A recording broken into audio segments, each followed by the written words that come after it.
James. Vince. You come here often? Bit.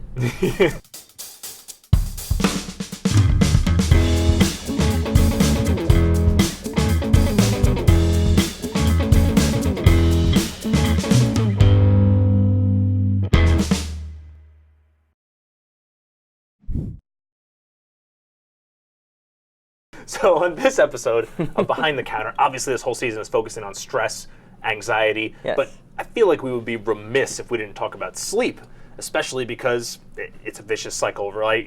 You're stressed, you're anxious, then you don't Right. sleep, and then that relates to your mood the next day, and then can cause a whole nother slew of health issues because, newsflash, sleep is important. Yeah, and sometimes you lay on bed and you're like, how do you fall asleep again? Why can't I sleep?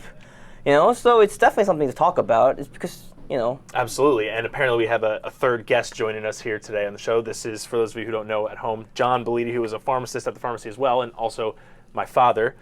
So he is a special guest today, smiling as always. He's our sponsor. Yeah, right. So I think when it comes to sleep, we often neglect we talk about like sleep with blinders on, right? Oh, I'm trying to fall asleep. What can I do to fall asleep? But we ignore the entire day, actually starting with how we wake up when it comes to that's impact that it can have on the quality of sleep that we have. Absolutely. It's how you start off your day, and that's when it begins. Right. And one of the major things that I like to tell people is that don't set an alarm, but try to wake up more naturally. Right. With lights. I mean, there are some fancy gadgets out there for that as well. But by a natural sunlight or natural light is much better than a blaring alarm hitting in your ear. Sure, and one of the biggest villains out there, which I was guilty of for most of my life, is the snooze. Yeah, ding, ding, Right, ding, ding. snooze-o-matic. Right, Yeah. exactly. But I think too, a lot of times when we talk about this kind of stuff, right, everyone knows the basic tips. Oh, wake up with light, get exercise during the day. At night, try not to have too much caffeine or alcohol before you go to bed, that kind of stuff. Or even things like don't eat a massive meal before you go to bed because you'll be digesting all night, or don't watch TV before bed, all of those kinds of things, Yeah, you right? really have to get into what's causing the lack of sleep. True. It might be medication that you just took. Sure. It might be your condition. You might have some kind of disease that might, hinder you from sleeping, or just what you said, well, a glass of wine maybe, or what you have for that night. There are many Right. different possible reasons why you can't fall asleep. Right. I mean, not even directly related to sleep. I think in healthcare in general, we always treat symptoms instead of the root cause of what is Right. actually causing those symptoms, And I think, too, that it's a modern era, if you will. It's the real world is Sure. what I'm going for.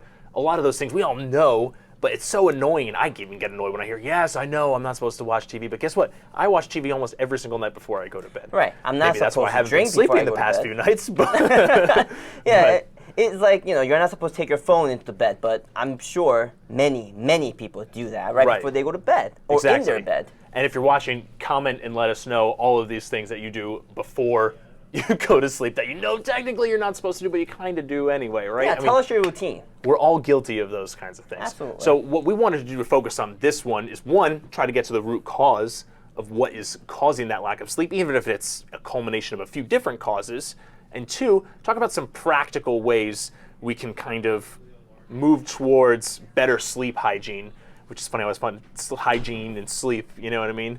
I don't know if you shower before you go into bed or not, but I think that's the purpose of this video. Talk about practical ways. Yeah. In the real world, obviously we know what we're supposed to do, but how can we go about doing those things in the real world? We can always pop a pill, but we're trying to stay away from that. Right. Despite the fact that we're a pharmacy, we're a little weird for a pharmacy. We try to help people get off their medication and take less Right. of that kind of stuff. So what is your routine like? Do you think that that's a practical thing? Do you think that's working well for you? What do you do for sleep these days in general? The first rule of thumb, what I try to do is bed is just for sleep. That you go into bed, then you should try to fall asleep as soon as possible. If you're doing other tasks, whether it's watching TV, staring at your phone, playing game, whatever, whatnot, I suggest that everybody should do that other than bed, outside, in the living room and so forth. Sure. That's the first step, I think. Absolutely. I think for me, I've had a problem my entire life with just having an overactive mind. So for me, I lie in bed and I'm sitting there awake in bed, and not even in the good way, mind you. It's like literally awake in bed, just my mind churning, can't sleep. So that's one challenge I've had the majority of my life, is trying to turn my brain off to get to that point where I can even restfully go to sleep. Yeah, I think that's also relate with how you kind of went about your day. Sure. You know, that's why exercise is important. Right. Tire your body out first. You know, go. Sometimes, of course, I generally not recommend it to exercise right before you go to bed. But if you have a decent amount of exercise, decent amount of sunlight, hopefully it also helps you at nighttime when you go to bed to shut off your brain a little bit. One thing that I've found helpful with shutting your brain off is writing stuff down before I go to bed. I feel like sometimes if I take that, whether sometimes it's on your phone, I guess that's a catch-22, right? Don't look at your phone, but you write it down. Okay, it's not my brain's problem; it's the paper's problem. Okay, it's out of my head. Sure, that's one thing that's helped me. I've tried actually too meditation. This YouTube video, my mom showed me this actually. It really helped. It's just this meditation video that just is very soothing. And it just kind of just knocks you out. I don't know if it's because it's just boring and it just knocks you out, or what. It's very possible. There is different method for breathing as well before you help you fall asleep better.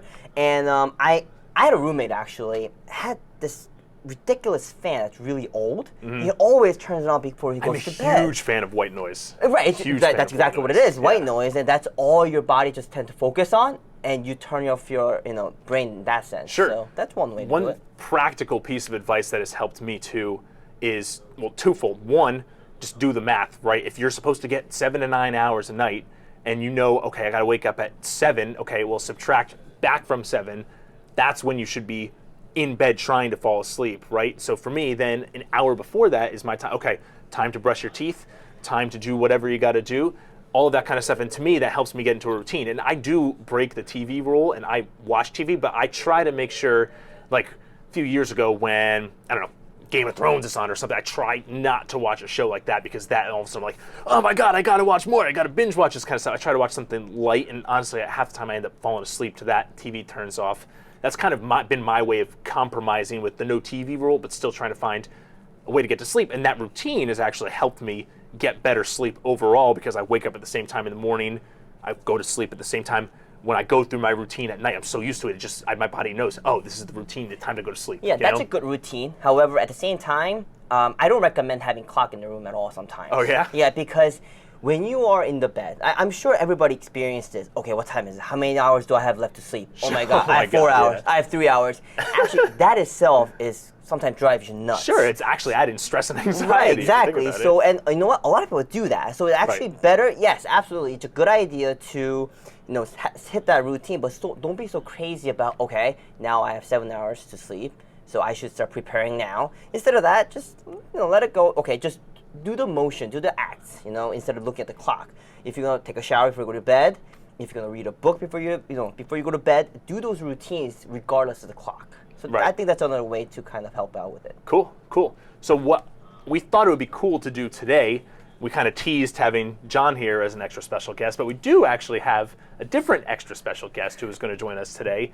As James and I were discussing what would be a good thing to talk about during this video and that kind of stuff, Janelle, who is the manager at our pharmacy, was actually talking to us about her own sleep challenges and that kind of stuff, and what got us into this conversation. It was a cool conversation, so we figured it might be helpful for you guys too to see, all right, let's talk about some practical advice for someone who is having issues with sleep and see how we can set some goals related to that, and maybe that can help you guys too, and you can do something similarly at home. Tough word. Absolutely. At the same time, listen to our ideas and give us your take. What do you think of our ideas? Totally.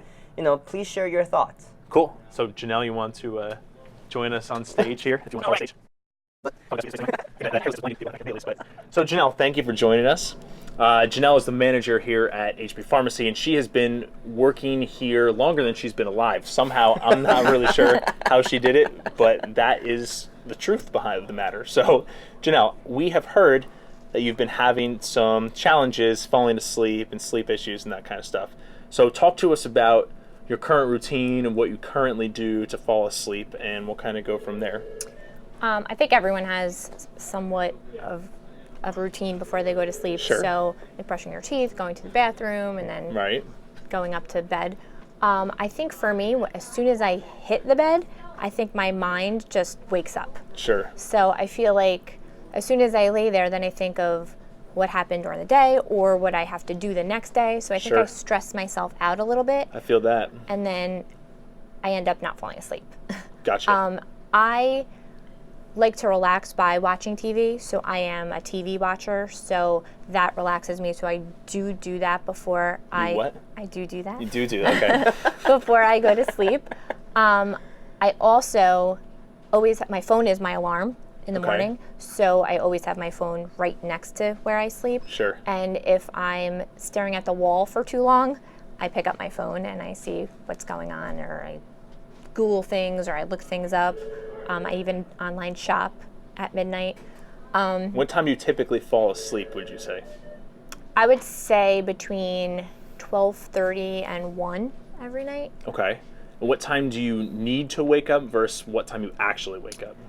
I need to wake up probably about 8. Okay. It doesn't take me that long to get ready in the morning. I get up, I shower in the morning, and then I go right to work, and I have about a 5-minute commute. So very nice. I'm quite jealous. So it does not take Peanut me butter that and long. jelly, if you will. But I normally get up around 7. Okay. Lately, I've been getting up in the 6 o'clock area, and my alarm doesn't even go off by that time. But I am a big fan of the snooze. Big fan of the snooze? Yes. Okay. So I'm not one of those people that as soon as my phone goes or the alarm goes off, I pop right up and then I go about my day. Jack Johnson would say, wake up slow. Yes. If you know the song, maybe not. I don't. Okay. Sorry. That one went over my head. Okay, fair enough. But I do usually hit snooze a few times. Okay. Unless I'm preparing to go, say, on a trip or something, and I have to wake up at like 4 o'clock in the morning, then I pop right up because Sure. Right. who could Sure. hit snooze for half an hour Oh, God. Those at are 3 a.m.? miserable days. I know those days. Okay. So what about before you go to bed? I mean, you kind of mentioned your routine and TV, that kind of stuff. Where do you typically watch TV? I usually watch TV on the couch. And do you fall asleep on the couch? Every once in a while, if I'm very tired, yes. Okay. And I think that also ruins my night's sleep because Sure. it's like a 15-minute power nap. So if I fall asleep even for 15 minutes on the couch, then I get up and then I have to do my routine to go to bed, and then as soon as I go to bed, I'm awake. Sure. So as a trainer and coach, from my experience, changing like a million things at once and trying to do different things is just never feasible, right? It's just too much to take on. So I like to try to work on 1 or 2 little changes, move in the right direction, get good at doing that consistently, and then if that helps and works, great. Or if not, then maybe make another change to add up to that. So James, what do you think? Do you have some advice for Janelle or some suggestions that might help improve her quality of sleep? Well, I mean, first thing first is I want you to move your phone charger out of your room. Now, you can certainly be on your phone, just not in your bed. Blasphemy. I know, right? Some people will get very defensive over that. What? You're telling me not to put my phone next to me? Listen, the world will still spin. Things will still go on. It's okay if you leave your phone outside of the room. Right. But that is my alarm clock. That's the second thing. You can always get a new alarm clock. We talked about, try and wake up with naturally, but as you mentioned before, you usually wake up, before even the alarm hits sometimes. Right. So, I think it's a good idea. The first step is to do that. Second thing is, want to watch TV, that's perfect. It's what we talked about before. Try to put your mind somewhere else so that you don't have to think so much. Right. That's a great idea. But if you feel sleepy, then you should just go right to bed. You should at least try to do all your routines, whether brushing your teeth and all that, and then sit in your couch and watch TV. So when you feel like, okay, I feel sleepy now, let me just go right in and just sleep. I think that's the first thing we can start trying. I agree with the overactive mind and the TV thing. To me, watching something mindless just helps distract that overactive part of my mind, so then I can just accidentally fall asleep almost. You know what I mean? My thought would be focusing mainly on the evening routine too. But I think I would, in my opinion, a compromise would be, now I know you probably would disagree with this a little bit, but I think going upstairs, doing your routine, and not going back to the couch in the light, at least having the lights off and being in bed, would be a progression towards, because if you're on the couch and falling asleep and the lights are on, then you wake up, then all of a sudden you're awake again. Right. Then you go through your routine, and now you're awake, right? Because you just woke yourself up again. So my thought would be almost to do that routine and then go to bed. And if you need kind of a transition to assist with that process, and TV is part of that, you know, I would, you know, put the TV in your room, something like that, with the light off, try to watch something light, and then fall asleep in that capacity. That would be my suggestion for a simple tip to, you know, be reasonable and practical with it and not, you know, change everything too much. But I think falling asleep well in that routine there will assist in the long run. No, I mean, that's a possibility, absolutely. You know, some people get like a big pillow, so they would just put it behind there so it can kind of sit in I'm a body pillow guy myself. That on the side too. And then watch TV, and even if you kind of doze off, you can just lay right down and you don't have to actually wake up and do other things. That's one way to do it. Sure. You know, I mean, you know, they have those timers on TVs now, right? They do. So it will shut off after an hour, so you don't have to worry about that. Do you have any other suggestions? You were talking about in the morning too with the phone and that kind of stuff. Is there any other?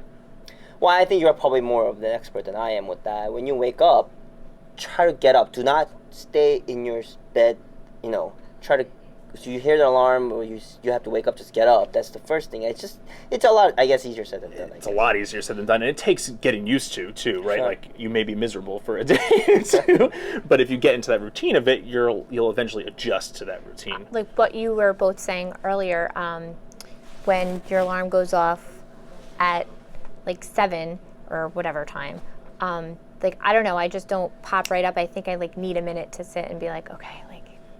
Right. You need to kind of ease into the morning. Right. And let's try to figure out a different way other than just laying in bed. There are other ways you can, you know, set your coffee pot. You know, you can smell the coffee in the morning. You know, kind of ease into the morning. Drink a cup of tea. I mean, there are many different possible methods we can do, but the point I'm trying to make is we have to try to get out of the bed as soon as possible. So what do you think, for going off what he just said, for waking up in the morning, something else you can do besides, you know, the snooze, snooze, snooze, scroll, scroll, scroll? Right. What can you do besides that? Like, do you make lunch or pack in the morning? Do you, you know, I mean, obviously you shower, right? Is there anything else part of your routine in the morning? Well, not obviously you shower. I'm not, you know, but.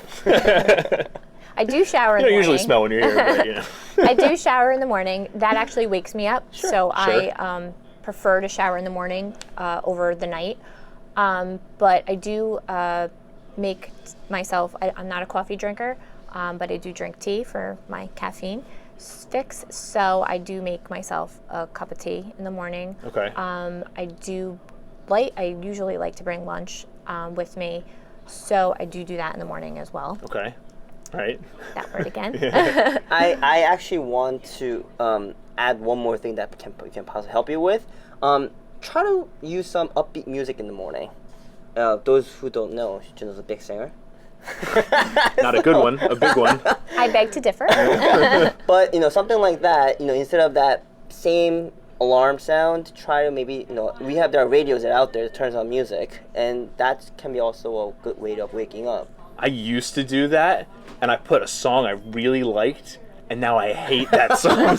No, that's what Chili Pepper radio song too, This Velvet Glove, and everyone would bum bum bum bum bum bum bum, and now it's just like I like that song still, but it just makes me miserable. Now you're hoping to change the song. That's why I'm going by the radio. You know, a radio station, if you pop it on, it will be a different song every time. Right. True.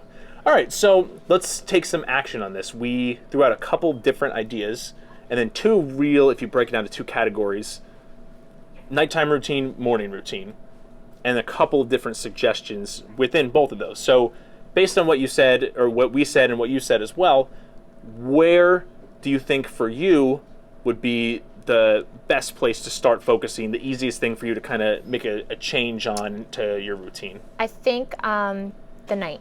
The night? Okay. Yes. So starting my routine a little bit earlier, instead of waiting until right before I go to sleep, like you said, about an hour before, doing that. And then instead of watching TV on the couch, it would be good to watch TV in my bed, and then put something on that is, you know, like a meaningless show that I don't have to pay attention to. So if I do fall asleep, it's not a big deal that I miss it. Sure. Yeah. Friends reruns, great for that. That usually is my go-to before I go to sleep, even if I'm on the couch, just because if I do end up falling asleep, Right, because you've seen like everyone 15 times. Exactly. So, yeah. So what do you need to do to make that happen, to start adding that into your routine? I guess honestly, I just need to do it. Okay. So It's always pretty much. Yeah. Do you currently have a TV in your room? Actually, I just bought a new TV. Oh, there you go. So Okay. Perfect timing. yes. All right. So you think that's something feasible that you can start doing every night, especially at least on the weeknights for the next 2 weeks? Yes. So what I would suggest doing is whatever you need to do to put that in place. So you got a new TV, great. Set it up in your room. So now, okay, all you got to do is just do it, right? What time do you think you're going to start that process? I would probably say around the 11 o'clock Okay. mark. So Only 11 because, o'clock. yes, only because I am not, Yeah, you're short commute. You don't have to wake up too early. right, and I Sure. also don't require that much sleep anyway. So I feel like if I start earlier than that, then I'll be waking up in the middle of the night. Right. Okay. Okay.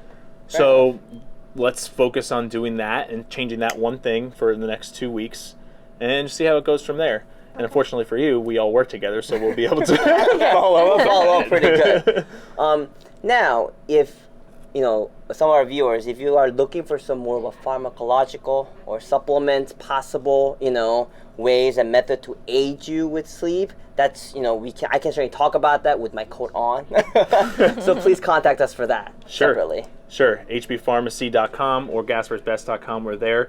Thank you guys so much for watching. And like we mentioned earlier in the video too, we want to hear from you guys as well. So what you do during your sleep routine, what works for you, any things that have changed through your routine throughout the years. Obviously circumstances change, right? Maybe you have kids, something changes in your house, you moved places, all of those things can impact your routine. So of course, you got to adapt and adjust accordingly as things go on. Power's out, oh no, we can't watch TV anymore. That changes your routine too. So any of those kinds of things, leave a note below in the comments, or always feel free to email us and check out our website as well. And we'll see you guys in the next episode. Thanks. Thank you. Bye.